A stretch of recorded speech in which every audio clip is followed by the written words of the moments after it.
좀 본문이 길지만 우리 함께 한 목소리로 같이 읽겠습니다. 그들이 예수를 끌고 대제사장에게로 가니 대제사장들과 장로들과 서기관들이 다 모이더라. 베드로가 예수를 멀찍이 따라 대제사장의 집들 안까지 들어가서 아랫 사람들과 함께 앉아 불을 쬐더라. 대제사장들과 온 공회가 예수를 죽이려고 그를 칠 증거를 찾되 얻지 못하니 이는 예수를 쳐서 거짓 증언하는 자가 많으나 그 증언이 서로 일치하지 못함이라. 어떤 사람들이 일어나 거짓 증언하여 이르되 우리가 그의 말을 들으니 손으로 지은 이 성전을 내가 홀고 손으로 짓지 아니한 다른 성전을 사흘 동안에 지으리라 하더라 하되 그 증언도 서로 일치하지 않더라. 대제사장이 가운데 일어서서 예수에게 물어 이르되 너는 아무 대답도 없느냐? 이 사람들이 너를 치는 증거가 어떠하냐 하되 침묵하고 아무 대답도 아니하시거늘 대제사장이 다시 물어 이르되 내가 찬송받을 이의 아들 그리스도냐? 예수께서 이르시되 내가 그니라. 인자가 권능자의 우편에 앉은 것과 하늘 구름을 타고 오는 것을 너희가 보리라 하시니 대제사장이 자기 옷을 찢으며 이르되 우리가 어찌 더 증인을 요구하리요? 말을 너희가 들었도다. 너희는 어떻게 생각하느냐 하니 그들이 다 예수를 사형에 해당한 자로 정죄하고 어떤 사람은 그에게 침을 뱉으며 그의 얼굴을 가리고 주먹으로 치며 이르되 선지자 노릇을 하라 하고 하인들은 손바닥으로 치더라. 아멘. 네. 주보에는 특송이 있었습니다마는 오늘 특송을 하실 김택문 집사님께서 갑자기 그 기흉이 재발되셔서 아침에 병원에 잠시 이렇게 가셨습니다. 그래서 특송은 다음으로 하도록 위에서 기도해 주시면 감사하겠습니다. 오늘 우리가 읽은 이 본문은 어떤 내용이냐면 예수님께서 유대 공회 앞에 끌려가서 신문 재판 받으시는 내용입니다. 우리가 잘 알고 있듯이 예수님은 목요일 밤에 잡히셨습니다. 그리고 그 다음 날인 금요일 새벽까지 내내 신문을 받으셨습니다. 신문의 내용은 딱 하나입니다. 네가 하나님의 아들 그리스도라는 것을 우리에게 말하라 합니다. 중요한 건 우리에게 말을 하라 합니다.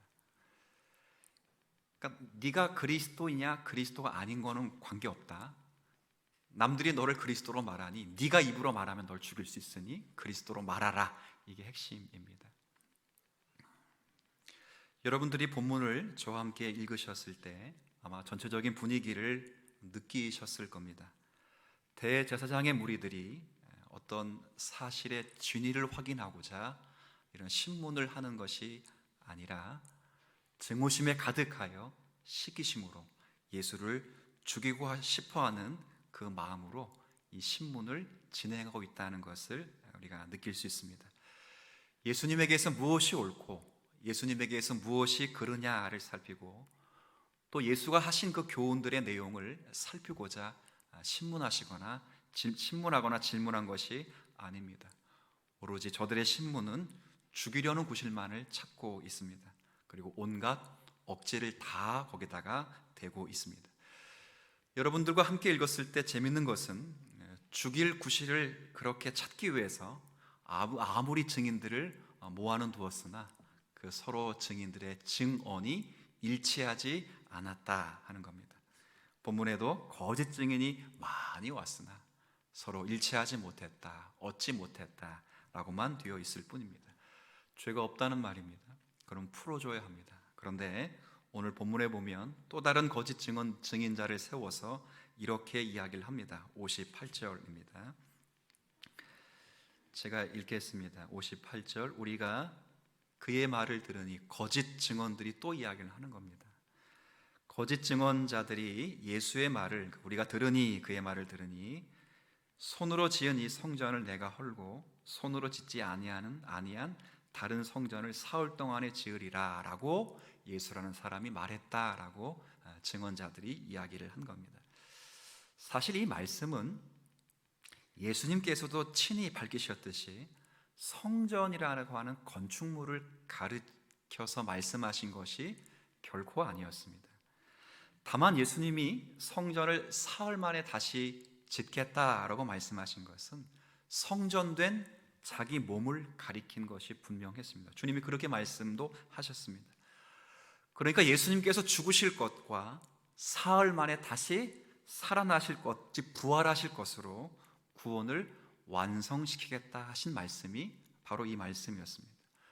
구약 시대에 제사장들이 성전에 들어가서 제사를 지내는 것만으로는 인간을 완전하게 할 수 없었는데 친히 예수님께서 제물이 되시고 대제사장이 되셔서 죽으시고 부활하심으로 완성된 그 구원을 하나님 주님께서 말씀하셨던 것입니다. 그러나 이 말을 들은 자들은 그 말씀의 뜻이 무엇이냐 이것은 묻지 않았습니다. 단지 예수를 올무에 걸어 넘어뜨리기 위해서 그 말을 했느냐 안 했느냐만 관건이었습니다. 그 말은 사실은 신성모독적인 말입니다. 왜냐하면 우리가 구약을 잘 알고 있듯이 성전 그러면 성전은 누구의 집이죠? 하나님의 집입니다. 성전은 구약의 의미에서 하나님의 집입니다. 그렇기 때문에 하나님의 집인 성전을 모독하는 것을 헌다는 것은 그것은 하나님을 허물어 버리는 것입니다.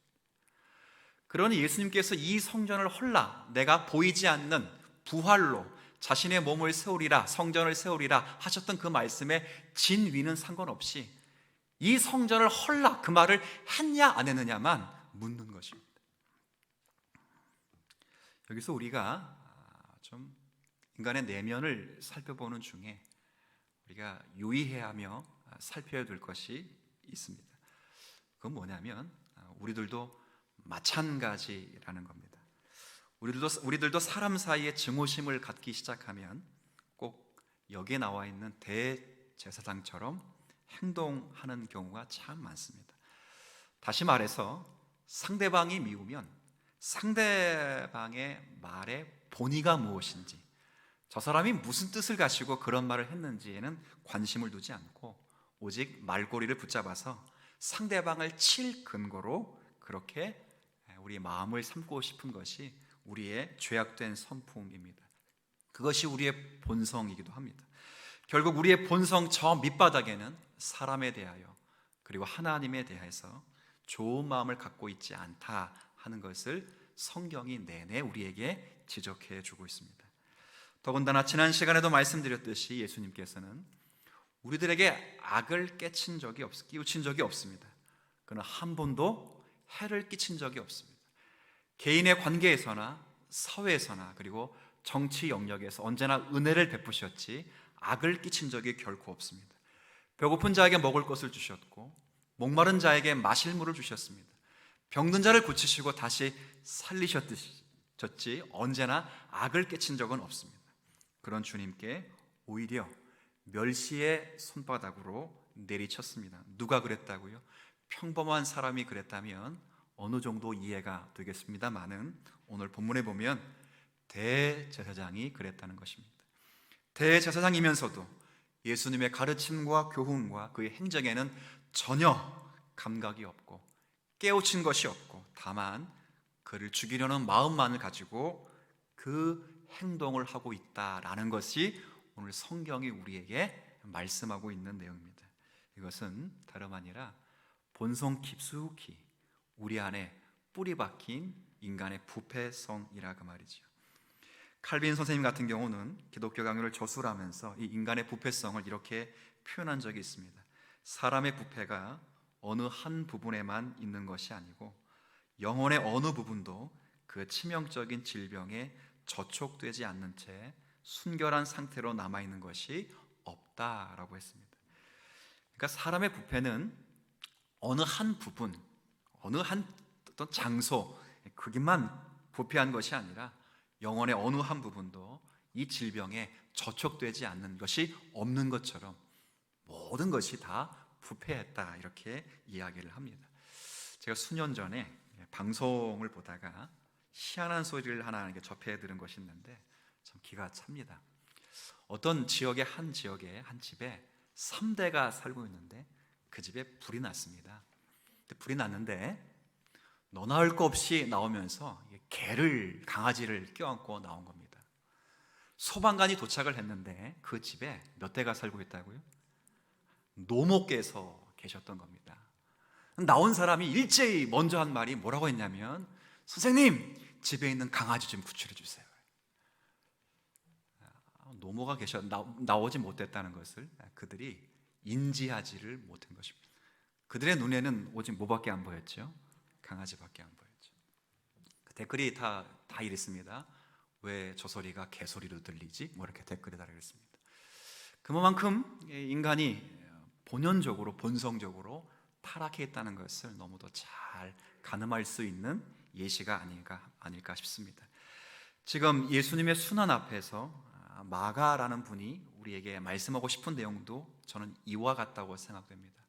대제사장을 통해서 우리에게 보여주고 싶은 것은, 중요한 메시지는 인간이란 무엇인가, 인간이 얼마나 무서운 존재인가, 얼마나 죄악된 존재인가, 그 부패하고 더러운 죄가 바로 우리 속에 있다 하는 것을 우리에게 말씀하고 있습니다. 그러나 더욱더 놀라운 것은 바로 이겁니다. 제사장이 왜 이런 말을 했는가, 왜 이런 일을 하고 있는가, 그 궁극적인 목표가 무엇이냐 하는 거예요. 예수님이 하신 말의 진의 혹은 진위에 대해서는 전혀 관심이 없고, 그가 한 말을 꼬투리 잡아서 그를 왜 죽이려고만 한 것인가, 왜 그렇게 악한 것인가 할 때, 그거는 결국 그 중심에 자기가 있었다는 것이 오늘 성경이 우리에게 하고 싶은 이야기가 아닐까 싶습니다. 결국 이들은 자기 하나밖에는 그 목표가 없습니다. 그래서 하나님을 하나님으로 인정하지도 않고 자신만을 위해서, 그리고 그들의 인생이 존속되는 것만을 위해서 이러한 일들을 서슴없이 저질렀다, 그렇게 고발하는 것입니다. 이것은 우리들에게도 굉장히 두려움을 주는 대목이기도 합니다. 다시 말해서 혹 우리도 이와 같지 않는가라는 생각을 늘 하셔야 됩니다.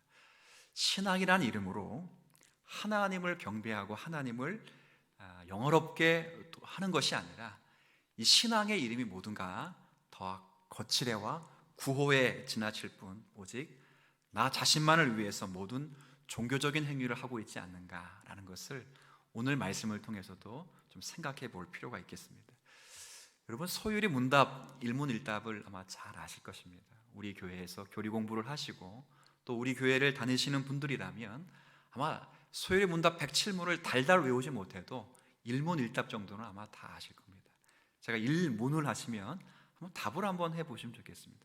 일문이 뭐냐면, 사람의 제일 되는 목적이 무엇입니까? 라고 묻습니다. 제일 되는 목적이 뭐죠? 시작. 사람의 제일 되는 목적은,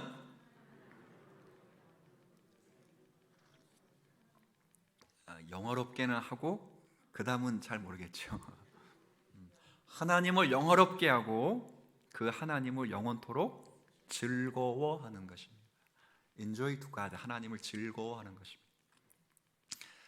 그리고 2문부터 하나님을 영어롭게 하고 하나님으로 즐거워하려면 우리가 무엇을 가져야 됩니까? 성경. 3문, 성경은 뭡니까?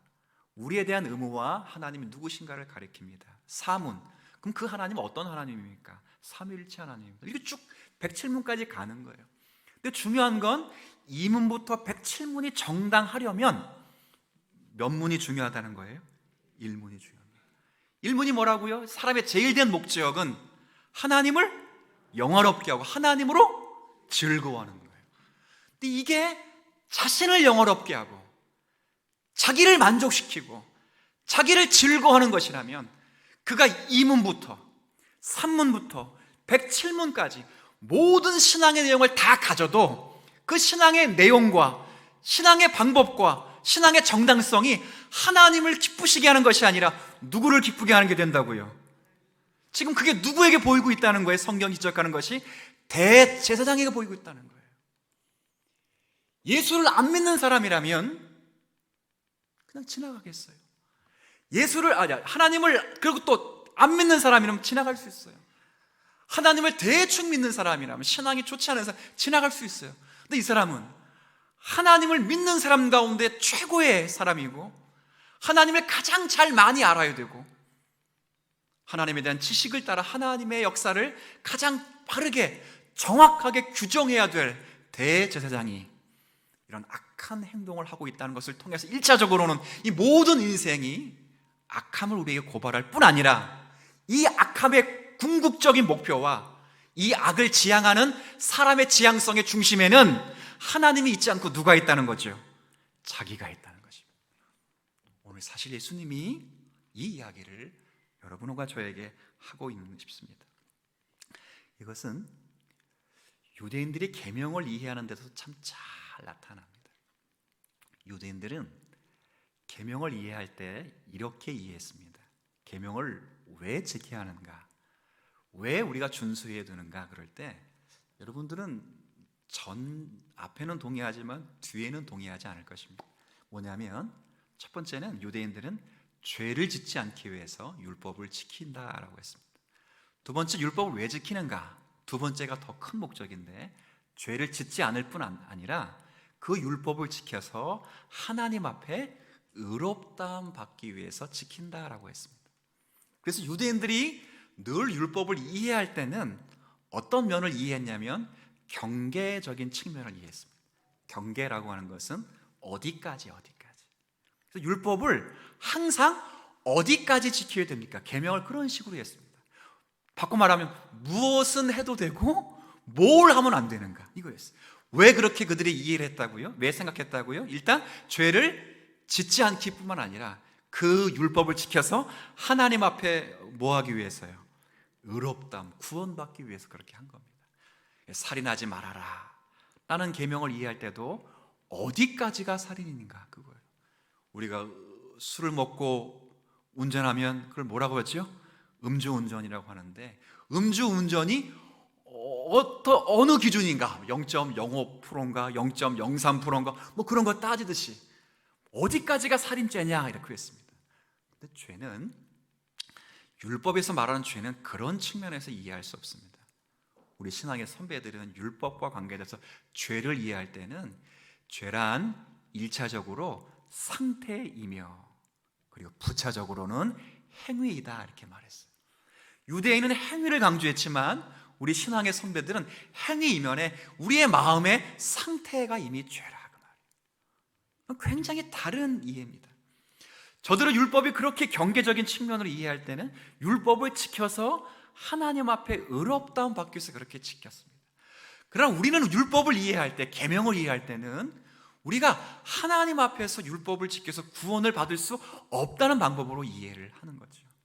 근데 왜 그들이 이해를 했냐면, 결국 하나님 앞에서 자신이 의롭다움을 받는다는 할 때 자신이 하나님 앞에서 괜찮은 사람으로, 하나님 앞에서 멋진 사람으로 생각했기 때문에 결국 자기를 위해서도 율법을 지켰다, 그 이야기를 하는 겁니다.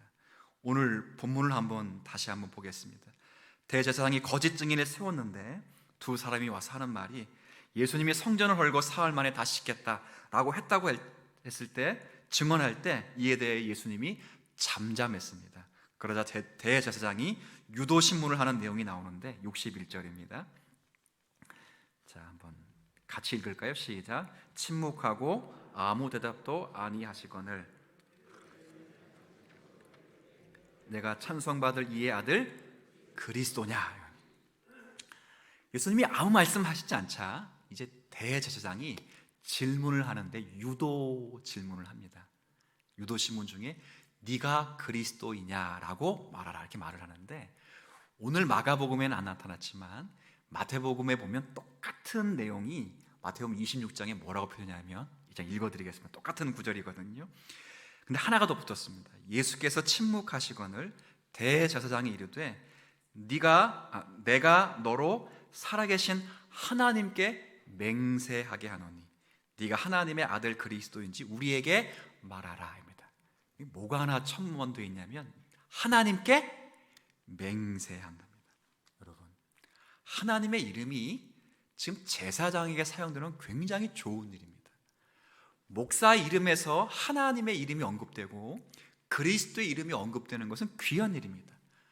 그런데 잘 보시면 이 대제사장이 하나님의 이름을 언급하는데 정말 하나님을 위해서 언급하고 있느냐? 아니라는 겁니다. 누굴 위해서 하나님의 이름을 언급하고 있냐면 자기를 위해서 언급하고 있다, 그 말입니다. 예수를 죽여야 됩니다. 자기에게 쏠려질 모든 영광, 자기가 받아야 될 모든 찬사, 하나님의 사람 중에서도 하나님의 사람이며 율법의 대언자이며 유다 백성 가운데 가장 존귀함을 받는 대제사장에 쏠려야 될 그 찬사와 명예와 사랑과 영광이 예수에게 쏠리니 꼴보기가 싫은 것입니다. 그래서 예수가 그리스도이냐 하나님이시냐 관심이 없습니다. 네가 그 말을 했느냐 안 했느냐만 묻는 것입니다. 말씀을 하지 않으니까 유도신문을 합니다. 뭐로 무슨 이름을 들먹였다고요? 하나님께 맹세하게 하라. 말씀을 안 하실 수 없도록 만든 겁니다. 아이들이 그런 한 걸 봐봤어요. 자기 말이 맞다, 난 내 말이 맞다, 난 내 말이 맞다 막 싸우다가 둘 다 이렇게 막, 너 그러면 하나님께 맹세할 수 있어? 그러면 이게 맹세를 안 하면 어떻게 되는 거죠? 진실이 아닌 거죠. 그렇게 걸고 넘어진 것입니다. 말을 하지 않을 수 없게 만든 것입니다. 그렇게 됐습니다. 예수님이 답변을 합니다. 뭐라고 말하지요? 62절 진실을 말합니다. 이 62절 함께 임할 수도 있겠습니다. 시작. 예수께서 이르시되 내가 그니라 하늘 구름을 타고 오는 것을 너희가 보리라 하시니 예수께서 말씀하셨습니다. 맞다, 내가 그리스도다. 네 눈앞에는 내가 그리스도처럼 보이지 않지만 하늘 영광 안에서 반드시 내가 그리스도인 것이 하나님 편에서 증거될 것이다. 대제사장은 뒤에 말을 듣지 않습니다. 앞에 말만 듣습니다. 옳다구나, 잘 걸렸다, 네가 하나님을 모욕하는 말을 하다니 옷을 찢었습니다. 얼마나 잘난 행동 같이 보입니까? 그러나 그 행동으로 예수님을 죽입니다. 우리도 비슷합니다. 예를 하나 들어보죠. 예입니다. 이야기입니다. 우리 가운데 있었던 이야기가 아니고, 예를 들면 성도 중에 누군가가 주일을 빼먹고 놀러를 갔습니다. 그러자 옆에 있는 사람이 참지 못하고, 아니 이 사람아, 주일날 어떻게 교회를 빼먹고 놀러 갈 수 있단 말인가 라고 했습니다. 근데 이 말 자체는 굉장히 훌륭한 말입니다. 주일날 교회 빼먹고 놀러 가면 안 됩니다. 잘한 말입니다. 그런데 그 다음이 중요합니다. 그 이야기를 왜 했는가 할 때, 그 사람을 분발케 하거나 그 주일날 교회를 빼먹은 사람의 신앙을 다시 세워주기 위해서 그 말한 것이 아니라, 그 사람을 정죄하고 미워하고 난 너보다 낫다 하는 말을 하기 위해서 꺼낸 것이라면, 그가 정당한 신앙의 이유와 신앙의 방법론을 들먹이고 있지만 결국 그 신앙의 방법론도 누굴 위해 사용하고 있죠? 자기를 위해 사용하는 겁니다. 누군가가 아니 장로가 어떻게 일주일 동안 새벽 예배를 한 번도 안 나올 수 있느냐라고 말하는 것, 그것이 그 장로님의 신앙을 분발시키거나 그 사람을 사랑해서는 말이면 괜찮은데, 그 사람이 자격이 안 되거나 넌 나보다 낫다라고 말하면 문제가 있는 것입니다. 제가 뭔 말 하는 것이 아시겠습니까? 또 이 설교 들었다고 일주일 동안 장로님 가운데 새벽 예배 안 나오신 분 누군가, 그런 거 조사하지 마요. 지금은 상황이 좋지 뭐 새벽 예배를 못 나왔던 상황이니까 감사하셔 하시고, 찔리받을 분들은 찔리시고. 그러나 아닌 것입니다. 신앙의 이름과 신앙의 방법과 신앙의 행동이 하나님의 정당한 말씀 속에서 선포될지라도 그것이 하나님을 영화롭게 하거나 하나님을 지향하지 않으면 다 자기 일을 지향하는 것이요, 그것이 인간 본연의 마음이라는 것을 우리에게 증거해 주고 있는 것입니다. 조금 이해가 되겠습니까? 이 모든 것은 제가 지금까지 좀 잠시 예를 든 것은 이야기에 그친 것이지만 대제사장은 실제 저가 신성을 모독하는 말을 하였도다 하고 실제로 옷을 찢어버렸습니다. 그 효과가 얼마나 컸겠습니까? 대제사장이 오죽하면 옷을 다 찢었겠는가? 1000년 이상 동안 하나님의 율법의 근거에서 만들어진 그 옷이 찢어진 것을 통해 많은 사람들이 제사장이 오죽했으면 옷을 찢었을까라고 생각하지 않았겠습니까? 바로 이것을 대제사장이 노린 것입니다. 그러나 이 행동은 하나님을 위해서 한 것이 아니라 모두가 자기 욕심과 자기 목적을 채우기 위한 종교적인 형식을 따라 한 행동에 불과합니다. 성도 여러분, 오늘 제가 이 말씀을 무겁게 여러분에게 드리는 것은 여러분을 질책하기 위함이 아니라 이런 인간의 본연의 자리와 이런 본성이 우리 모든 인간이 갖고 있는 공통점임을 기억해 달라고 말씀하는 것입니다. 성경은 끊임없이 고발합니다.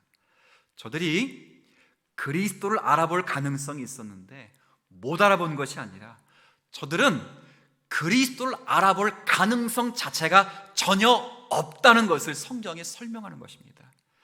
그들이 종교적인 사람일지라도 하나님을 잘 섬기는 제사장일지라도 똑똑한 로마의 판관일지라도 공회원들일지라도 제자들일지라도 모두가 충분히 예수님을 알아볼 수 있었는데 흥분해서 무지해서 혹은 마음이 실수해서 마음이 해이해져서 못 알아본 것이 아니라 그들은 아예 그리스도를 알아볼 수 있는 실력과 가능성이 없는 존재라는 것을 성경이 증명하는 것입니다.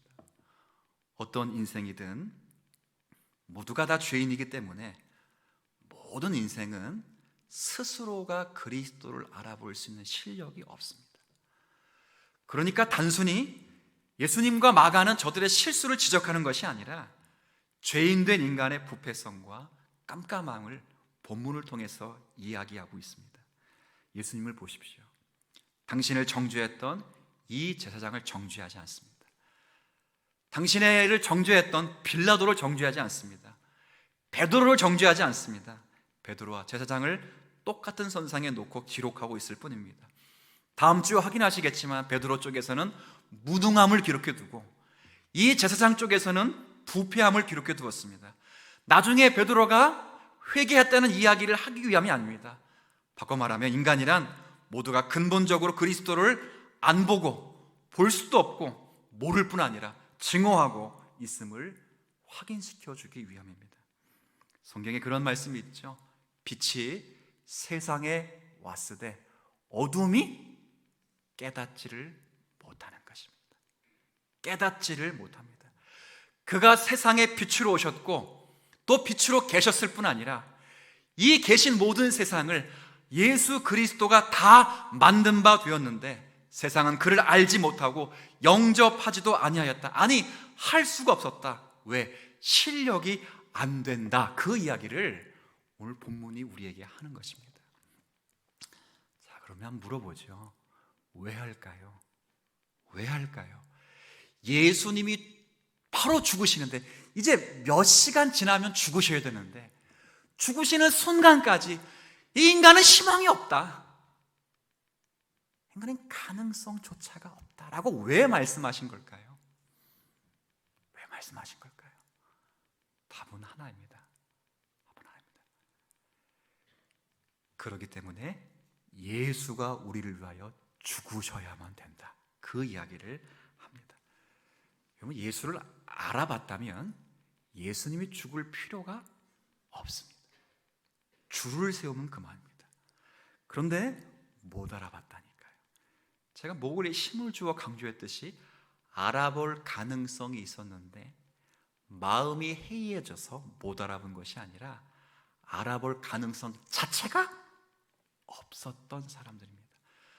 평범한 사람을 이야기해 드는 것이 아니라 제사장 중에서도 제사장이요, 하나님을 잘 알고 있다고 말하는 그 대제사장도 하나님을, 예수님을 알아볼 수 있는 실력이 없다는 것입니다. 그게 뭐라고요? 인간이라는 것입니다. 모든 인간의 현 주소라는 것입니다. 거기다 하나님이 기회를 주시는 것이 아닙니다.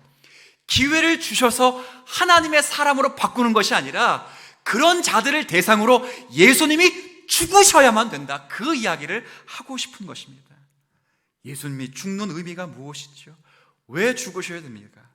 우리를 위해 죽으심으로 우리의 옛 주인인 죄와 사망의 영역에서 우리를 건져내실 뿐 아니라 예수 그리스도가 사실 때 우리를 다시 살리셔서 부활의 생명으로 하나님의 나라의 영역으로 우리를 집어넣어 주시기 위해서 예수님이 죽으셔야만 되는 것입니다. 예수 그리스도가 죽으실 때 모든 택한 백성들이 그와 함께 죽으심을 경험하게 되고, 예수 그리스도가 다시 사실 때 모든 택한 백성들이 예수 그리스도와 다시 살 수 있는 은혜를 누리게 되는 것입니다. 거기에 우리가 초청되는 것입니다. 여러분이 잘할 수 있는데 못했다가 예수로 인해서 기회를 받은 자가 아닙니다. 예수를 믿고 나서도 실력이 있어서 예수 없이 나로 하나님의 법을 이루어 예수처럼 될 자가 아닙니다. 저와 여러분은 예수가 죽어야만 되는 자들이고, 죽어서 만든 자리고, 죽어서 하나님의 구원의 자리에 이르게 된 하나님의 거룩한 성도라는 사실을 오늘 이 말씀으로 다시 한번 생각해 주시면 좋겠습니다. 물론 그렇다고 얘기해서 우리가 완벽한 자는 아닙니다. 우리는 믿는 자들임에도 불구하고 언제나 두 영역 가운데 있습니다. 한 영역은 하나님의 은혜 가운데 예수 그리스도의 죽음을 통과해서 하나님의 자녀된 새로운 영역이 있습니다. 또 하나의 영역은, 우리 안에 있는 영역은 하나님의 자녀된 영역이 있음에도 불구하고 여전히 옛 모습, 옛 본성이 살아남아서 아직도 허우적거리는 옛 영역이 있습니다. 새 영역과 옛 영역 안에 있으면서 우리는 훨씬 갈등을 많이 합니다. 세상 사람들은 새로운 영역이 없기에 예수 그리스도의 죽음을 경험하지 못하고 그 예수 그리스도의 구원의 은총을 누리지 못했기 때문에 한 마음으로 다 죄를 지으면 그만이지만, 예수 믿는 자들은 왔다 갔다 하는 것입니다. 신앙의 정도에 따라서 승리와 패배의 자리를 번갈아 가면서 왔다 갔다 합니다. 두 영역 안에 왔다 갔다 하는 셈입니다. 물론 그렇다고 해서 우리가 패배의 자리로 가는 것은 아닙니다.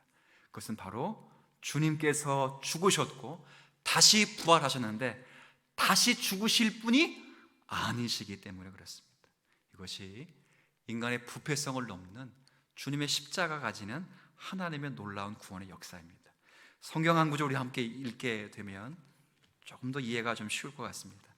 빌립보서 4장 10절부터 13절까지의 말씀입니다. 자, 찾으신 분들은 성경으로 읽고요, 아니신 분들은 앞에 있는 말씀으로 좀 읽으면 좋겠습니다. 자, 같이 읽겠습니다. 시작. 내가 주 안에서 크게 기뻐함은 너희가 나를 생각하던 것이 너희가 또한 이를 위하여 생각은 하였으나 기회가 없었느니라. 내가 공핍함으로 말하는 것이 아니니라. 어떠한 형편에서든지 나는 배웠노니 나는 비천에 처할 줄도 알고 풍부에 처할 줄도 알아. 모든 일 곧 배부름과 배고픔과 풍부와 공핍에도 처할 줄 아는 일체의 비결을 배웠노라. 내게 능력 주시는 자 안에서 내가 모든 것을 할 수 있느니라. 아멘. 이 마지막 구절 참 멋있습니다. 내게 능력 주시는 자 안에서 내가 믿으십니까? 오늘 설교 가운데 여기가 아멘이 제일 컸습니다.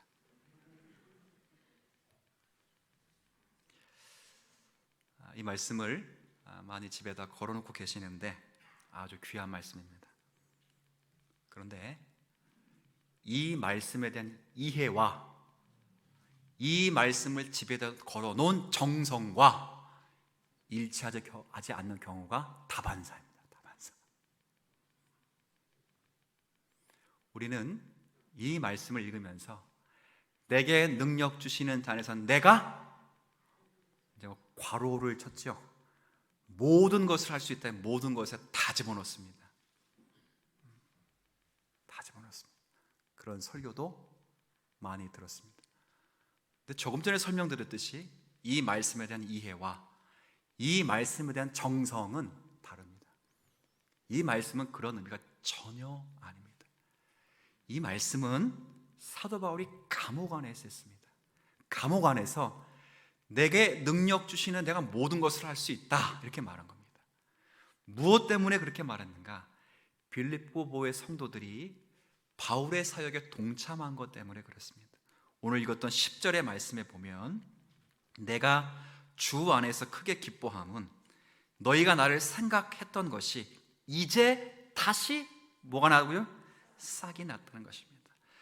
빌립보 교회 성도들이 바울이 로마 감옥에 갇혔다는 것을 보고 여러 번 위로를 해왔습니다.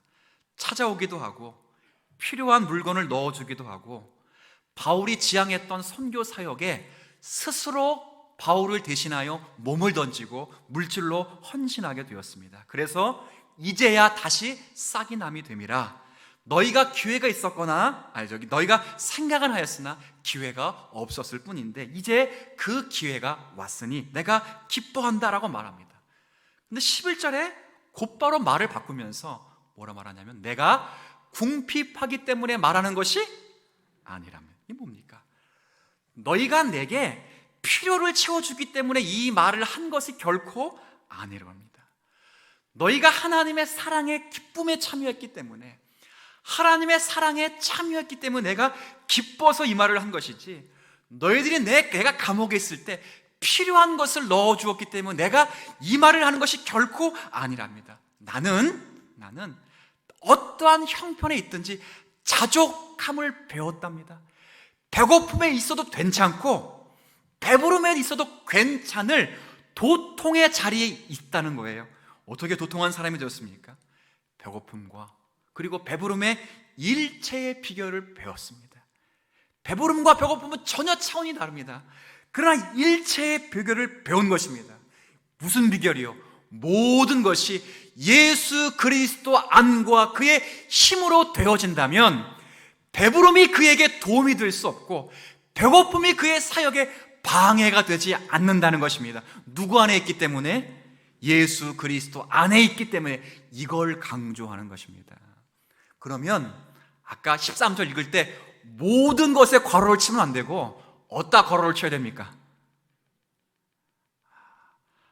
아멘에 비해서 설득이 부족한 것이 이해를 안 하려고 하는 것이 내게 능력 주시는 자 안에 영역 안에 있기에 주님이 허락하신 것이라면 내게 모든 것이 되어질 것이다, 그 이야기를 하는 것입니다. 그 안에 우리가 있다, 그 말입니다. 이 말씀 이해가 되십니까? 우리가 집을 짓는데 그 집을 돌로 지으면 돌을 빼면 남는 것이 없습니다. 그렇죠? 그 집을 통나무로 지으면 통나무를 빼면 남는 것이 없습니다. 지금 바울이 그 말을 한 것입니다. 내가 짓는 이 집은, 그리고 내가 짓고 있는 이 집은, 내가 하는 이 모든 사역은 예수 그리스도의 능력과 예수 그리스도의 재료로 지었기 때문에 예수 그리스도가 아닌 것으로는 어떤 것도 힘이 되지 않다고, 어떤 것도 방해가 될 것이 없다는 거예요. 왜? 내가 하는 모든 재료는 누구 것으로 된 것이기 때문에. 이해되시겠습니까? 그 자리에 있는다, 그 이야기를 하는 것입니다. 우리가 그렇게 있습니다. 우리 모두는 그 자리에 넘어와 있습니다. 뭘로요? 예수 그리스도의 죽으심으로 그 자리에 넘어왔습니다. 오늘 본문에 본 것처럼 대제사장도 여전히 부패했습니다. 우리가 실력을 쌓아서, 여러분이 경험을 쌓아서, 여러분이 연구하거나 여러분이 결단해서 내게 능력 주시는 자 안에 들어온 것이 아니라 그리스도께서 나를 대신하여 죽으심으로, 그리고 그분이 나를 대신하여 사심으로, 내가 그분과 연합하여 그분이 죽을 때 내가 죽고 그분이 살 때 내가 다시 사심으로 그 예수 안에 있는 자가 되었습니다. 우리는 부패하고 무능하고 죄악이 가득합니다.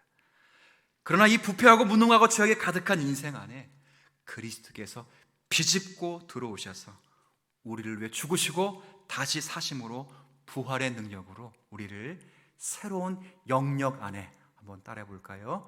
내게 능력 주시는 자의 안에,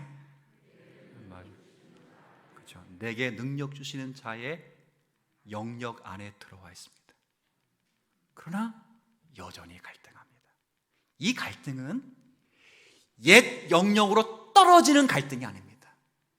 다만 이 영역은 새 영역 안에, 내게 능력 주시는 자의 영역 안에 들어왔는데 여전히 옛 영역의 본성이 남아 있어서 갈등하는 자리에 서 있습니다. 이 갈등에 바울이 말하는 것입니다. 그 갈등은 주님 오실 그날까지 늘 있다는 사실을 기억하고, 다만 우리가 그 갈등 속에서도 우리의 죄로 인하여 옛 영역으로는 갈 수 없는 내게 능력 주시는 자의 안에 있을 수밖에 없는 성도임을 기억하고, 그 영역 안에 머물고 그 영역 안에 살기 위해서 노력하는 정당한 싸움을 싸우라, 그 말입니다. 이해되시겠습니까? 베드로에게 다시 기회를 주신 것이 아닙니다. 다시 기회를 줬으니 실수하지 말고 정신을 차리고 잘 하나님 믿으라, 그 말이 아니고, 그 실수한 것을 기억하여 실수할 수밖에 없는 연약한 인생을 힘입고, 이제는 그 실수를 넘어서도 하나님의 능력과 구원을 완성할 수 있는 예수 그리스도의 사람으로 넉넉히 증거자가 되어라, 이 이야기를 하는 겁니다. 그럼 우리의 신앙은 다른 겁니다. 죄짓지 않기 위해 신앙생활하는 것도 아니고, 말씀을 지켜서 복받기 위해서, 실력 있는 자가 되기 위해서, 멋진 사람이 되기 위해서, 그런 자의 신앙의 정당한 싸움을 요청하지 않습니다. 전부 신앙의 정당한 싸움은 내가 무슨 짓을 해도 내가 그리스도의 새로운 영역 안에 있다는 것이 얼마나 감사와 자랑거리가 되는가. 우리의 신앙에 정말 프라우드가 되고 정말 기쁨이며 감격이 되어서 그 영역 안에 있는 자의 본연의 모습을 회복하고 그 감사로 우리의 신앙의 정당함을 보이는 것, 이것이 우리가 싸워야 될 싸움입니다. 무슨 싸움을 싸우는지 여러분들을 면밀히 살펴서 그 지향성이 자기가 아니라 예수 그리스도가 되는 성도가 되기를 주의 이름으로 간절히 축원드리겠습니다.